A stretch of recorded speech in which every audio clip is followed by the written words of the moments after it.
بسم الله الرحمن الرحيم عن عثمان بن عفان رضي الله عنه قال سمعت رسول الله صلى الله عليه وسلم يقول من صلى العشاء في جماعة فكأنما قام نصف الليل ومن صلى الصبح في جماعة فكأنما صلى الليل كله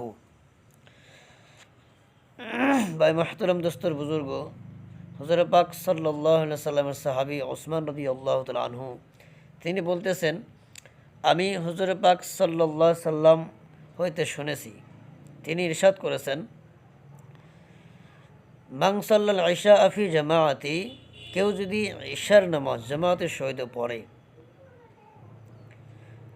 ফাকান্নামা কামা নিসফুল লাইল, সে যেন অর্ধরাত্রি ইবাদত করিল। সুবহানাল্লাহি ওয়া বিহামদিহি। ওয়ামান সাল্লা সুবহা ফি জামাআতি, আর কেউ যদি ফজরের নামাজও জামাতের সহিত পড়িয়া লয়, ফাকান্নামা সাল্লাল লাইলা কুল্লাহু, তো সে যেন সারা রাত্র ইবাদতে কাটাইলেন। সুবহানাল্লাহি ওয়া বিহামদিহি। তাহলে ভাই মুহতারাম দোস্তর বুজুর্গ, আমরা যে নামাজ পড়ি, অনেকে আছে আমরা একা একা পড়ি, অনেকে আছে আমরা জামাতে পড়ি। তো একা একা নামাজ পড়লে আমরা এক ওয়াক্ত সওয়াবই পাই, আর সেই নামাজটা যদি আমরা জামাতের সহিত পড়ি, তাহলে আল্লাহ রসুল বলেছেন 27 ওয়াক্তের সওয়াব পাওয়া যাবে। তারপর ফজর আর ইশা, দেখুন আলাদা একটি ফজিলত আল্লাহ রসুল বলেছেন যে ঈশার নামাজ আর ফজর নামাজ যদি আমরা জামাতের সহিত পড়তে পারি, তাহলে সারা রাত্র আমরা ঘুমিয়ে থাকলেও ইবাদতের সওয়াব পাব। তাহলে আল্লাহ সুবহানাহু ওয়া তাআলা আমাদের প্রতি কত মেহেরবান আসলেতে। আল্লাহ তাআলা চান যে আমরা আসলে আল্লাহ তাআলার রাজি খুশি হাসিল করি, জান্নাতে পৌঁছে যাই।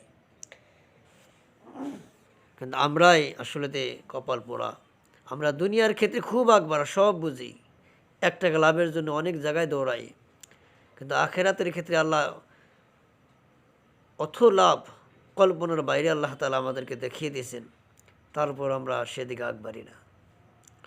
তো আশা করি এই ভিডিওটি যারা দেখবেন অবশ্যই আমল করার চেষ্টা করবেন। আল্লাহ সুবহানাহু ওয়া তাআলা আমাকে পরিপূর্ণ আমল করার তৌফিক দান করুন, আর সওয়াবের নিয়তে ভিডিওটি শেয়ার করার চেষ্টা করবেন ইনশাআল্লাহ।